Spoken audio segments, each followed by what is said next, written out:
SCHD's latest update is now official as of March 23, 2026, and the changes are bigger than expected. Energy dropped sharply from about 20% to 12%, while financial stocks increased from around 10% to 16%. Three major stocks were removed, and four new ones were added. If you own SCHD, these changes already affect your portfolio. In this video, I'll explain what changed, which stocks moved in and out, and how this could impact your future dividend income. I'll also share what I'm personally doing with SCHD right now. Some investors are selling, others are buying, but my approach is different. Here's what we'll go through. First, I'll explain the exact changes, what stocks were removed, which ones were added, and the new sector breakdown as of March 23rd. Then we'll look at how this affects your dividend income. Is your yield increasing or decreasing? Is growth getting stronger or weaker? Next, I'll break it down for different investors. If you're building wealth, here's what it means. If you're living off dividends, here's your approach. Finally, I'll share what I'm personally doing, buying more, holding, or reducing, and the reasons behind it. By the end, you'll know exactly how to respond to these changes. Quick disclaimer. This is educational content analyzing the SCHD reconstitution based on official data, not financial advice. I'm not a licensed financial advisor. The reconstitution data I'm sharing is based on official sources from the Dow Jones U.S. Dividend 100 Index, but your investment decisions should be made after consulting with qualified financial professionals. What I'm doing with my portfolio might not be right for yours. Let's go step by step through what changed in SCHD as of March 23, 2026. Stocks removed. Three companies were removed, and all of them were from the energy sector. First, Halliburton, HAL, which saw weaker dividend growth and no longer met quality standards. Second, Valero Energy, VLO, where lower oil prices and weaker margins hurt dividend strength. Third, Ovintiv, OVV, a smaller energy company that failed to meet stricter requirements. The key takeaway: energy stocks were reduced significantly. Stocks added: four new companies entered SCHD, MetLife, MET, and Travelers, TRV, were added from the financial sector, both with strong dividend histories. JP Morgan, JPM, was another major addition, offering strong growth and stability despite a lower yield. Finally, Elevance Health, ELV, joined from the healthcare sector, bringing solid growth potential. So overall, SCHD removed energy stocks and added more financial and healthcare companies. Sector changes. This is where the biggest shift happened. Energy dropped sharply from about 20% to around 12%. Financials increased from roughly 10% to over 16%. Healthcare also rose slightly. Other sectors like industrials and technology stayed mostly the same. What this means: SCHD is now less dependent on energy, which reduces risk from oil price swings. It's more balanced toward financials and healthcare, which tend to offer stable dividends and consistent growth. The total number of stocks stayed about the same, but the overall quality improved. The new companies have stronger financials and more reliable dividend growth than the ones that were removed. Now the big question: how does this affect your dividend income? First, the current yield. Before the update, SCHD was yielding about 3.63%. After the changes, it's around 3.48%. That's a small drop of about 0.15%.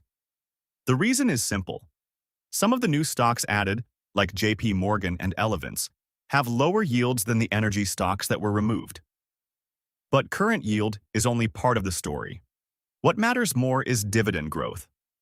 The energy stocks that were removed had inconsistent growth. Some even reduced or barely increased their dividends. The new additions like JP Morgan, MetLife, Travelers, and Elevance have stronger and more stable dividend growth, often between 7% and 12% per year. So while the starting yield went down slightly, the growth rate improved. Let's look at a simple example. If you have $100,000 in SCHD, You were earning about $3,630 per year before. Now it's about $3,480. That's only $150 less per year, or around $12 per month. But over time, the higher growth makes a big difference. After a few years, your income becomes higher than before. By year 5 or 10, the gap grows even more. So you're giving up a small amount of income today for faster income growth in the future. And if that small drop matters, there's an easy fix.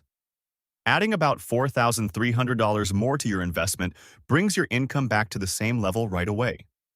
In the long run, this change actually improves your income potential. What you should do, based on your situation. Let's break this down based on where you are right now. If you're under 50 and building wealth, do nothing, and if possible, buy more. The small drop in yield doesn't matter because you're reinvesting dividends. What matters is stronger dividend growth, which helps your money compound faster over time. SCHD actually improved for long-term investors. If you're 50 to 60 and nearing retirement, stay invested. The yield change is small, and the new holdings make the fund more stable. Companies like MetLife, Travelers, and JP Morgan are strong and reliable. Your portfolio is now more balanced, so there's no need to change anything. If you're over 60 and living on dividends, you have a few choices. You can hold SCHD and accept a small income drop, knowing it may grow again. You can add a little more to your position. Or you can supplement income with higher yield funds. Most retirees should simply hold. The difference is small. If you're concerned about energy exposure, you can add a separate energy ETF. But remember, SCHD reduced energy because fundamentals weakened, not by mistake. Now, let me explain what I'm personally doing with my SCHD investment. I'm holding everything, and I'm actually buying more. Here's why. First, the fundamentals have improved. SCHD is now more balanced, less risky, and better positioned for long-term dividend growth.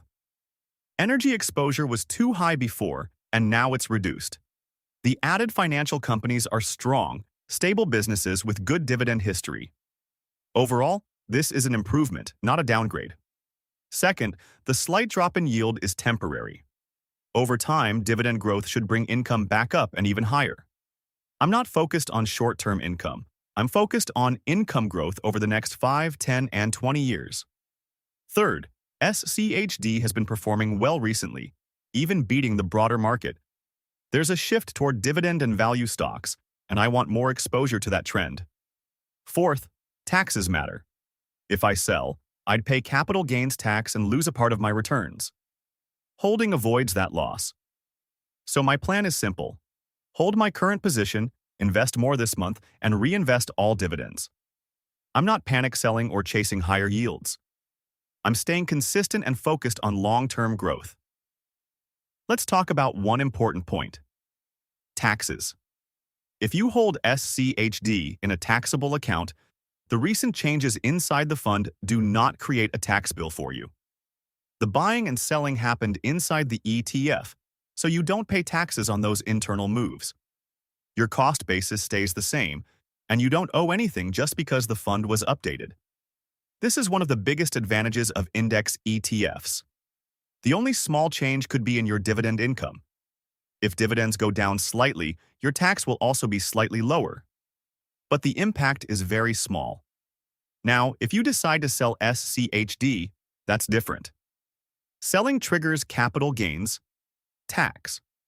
For example, if you bought at $20 and it's now $31, you pay tax on that $11 profit. At a 15% rate, that's $1.65 per share. On larger holdings, this adds up quickly.